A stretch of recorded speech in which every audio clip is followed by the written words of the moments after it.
আসসালামু আলাইকুম, বিসমিল্লাহির রহমানির রহিম। সুপ্রিয় শিক্ষার্থীবৃন্দ, তোমরা যারা সপ্তম শ্রেণীতে পড়ো, তোমাদের ইসলাম শিক্ষা বই থেকে আজকে আলোচনার বিষয় হলো সূরা আল কারিয়া।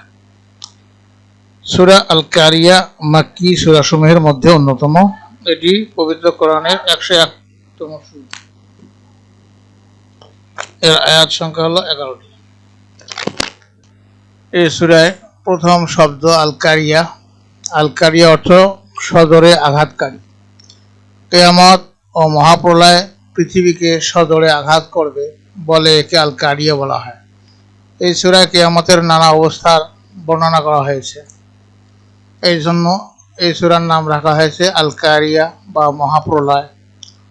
তৎকালীন আরবে মানুষ যখন পারস্পরিক দ্বন্দ্ব, সংঘাত, লুটতরাজ, পাপাচারে লিপ্ত ছিল, তখন তাদেরকে কিয়ামতের মহাপ্রলয় এবং হাশরের বিচার ও দোজখের কঠিন শাস্তির কথা স্মরণ করিয়ে দেওয়ার উদ্দেশ্যে এই সূরাটি নাজিল হয়েছে। এখন সূরাটির আমরা শব্দার্থ শিখব। আল কারিয়া মানে মহাপ্রলয় বা সজোরে আঘাতকারী। ইয়াওমা মানে হচ্ছে দিন। আল ফারাশ, ফারাইশ মানে হলো পতঙ্গ। আল মাবসুস মানে বিক্ষিপ্ত, ছড়ানো ছিটানো। আল জাবালু মানে পর্বতসমূহ।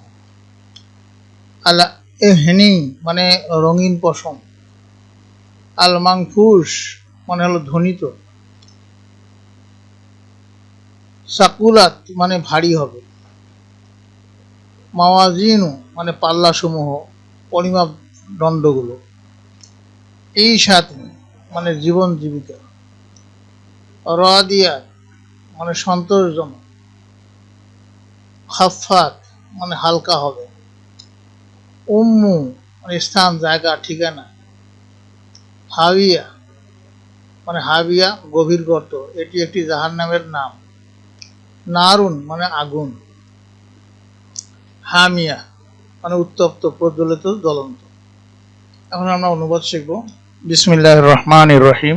পরম দয়াময়, পরম দয়ালু আল্লাহর নামে।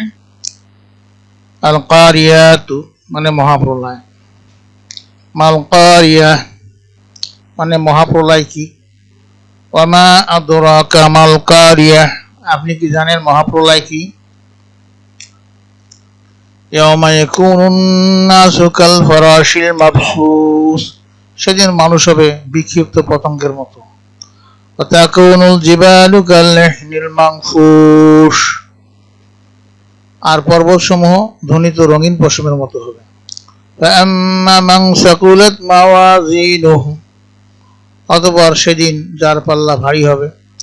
ফাহুয়া ফি ঈশাতির রাদিয়া, সে লাভ করবে সম্মানজনক জীবন।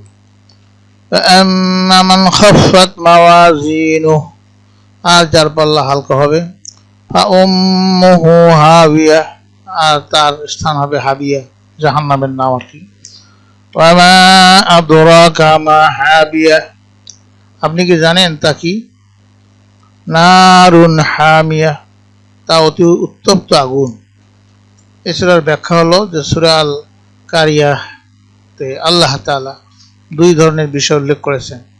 সূরার প্রথম 5 আয়াতে আল্লাহ তাআলা কিয়ামত ও মহাপ্রলয়ের অবস্থা বর্ণনা করেছেন। কিয়ামতের মাধ্যমে আল্লাহ তাআলা সমগ্র পৃথিবী ধ্বংস করবেন। এজন্য এই সূরায় তিনি আল কারিয়া বা মহাপ্রলয় শব্দটি ব্যবহার করেছেন। এর মাধ্যমে কিয়ামতের অবস্থা বর্ণনা করেছেন। সেদিন এই পৃথিবী কোনো কিছুই অবশিষ্ট থাকবে না। বড় বড় পাহাড় পর্বত পর্যন্ত সেদিন ধ্বনিত পশমের ন্যায় উঠতে থাকবে। মানুষ কীট পতঙ্গের ন্যায় বিক্ষিপ্ত হয়ে পড়বে। আসমান, জমিন, সাগর, নদী, বন, জঙ্গল সবকিছুই সেদিন ধ্বংস হয়ে যাবে। সেদিন শুধু আল্লাহ তাআলা থাকবেন, তিনি ব্যতীত সবকিছুই ধ্বংস হয়ে যাবে। এই সূরায় দ্বিতীয় পর্যায়ের শেষ 6টি আয়াতে আল্লাহ তাআলা দুনিয়ার কাজকর্মের পরিণতি বর্ণনা করেছেন। হাশরের ময়দানে সমস্ত মানুষের হিসাব নিকাশ নেওয়া হবে। মানুষের পাপ পুণ্য পাল্লায় ওজন করা হবে। দুনিয়াতে যে ব্যক্তি পুণ্য বা নেক কাজ করবে তার পুণ্যের পাল্লা ভারী হবে।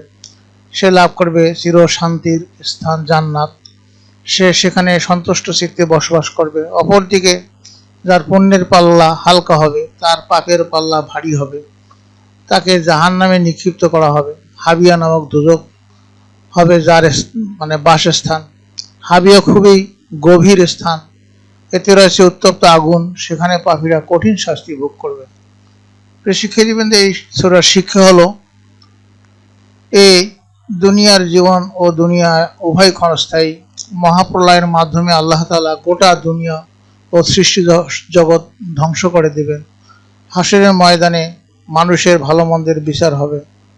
নেককার ব্যক্তির স্থান হবে চিরশান্তির স্থান জান্নাত, আর পাপীদের ঠিকানা হবে যন্ত্রণাদায়ক শাস্তির জাহান্নাম।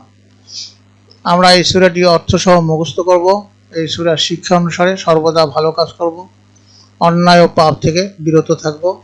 শিক্ষার্থীবৃন্দ, তোমাদের বাড়ির কাজ হলো তোমরা সূরা আল কারিয়া শিক্ষাগুলো লিখে বাড়ি থেকে একটি পোস্টার তৈরি করবে, পোস্টার তৈরি করে নিয়ে আসবে। পরবর্তী ক্লাসে আমরা পার্ট 8 নিয়ে আলোচনা করব। এখানে সূরা আত-তাকাসুর। তো তোমাদের সার্বিক মঙ্গল সুস্বাস্থ্য কামনা করে এবং পরবর্তী ক্লাস দেখার আমন্ত্রণ জানিয়ে সেখানে বিদায় নিচ্ছি। খোদা হাফেজ।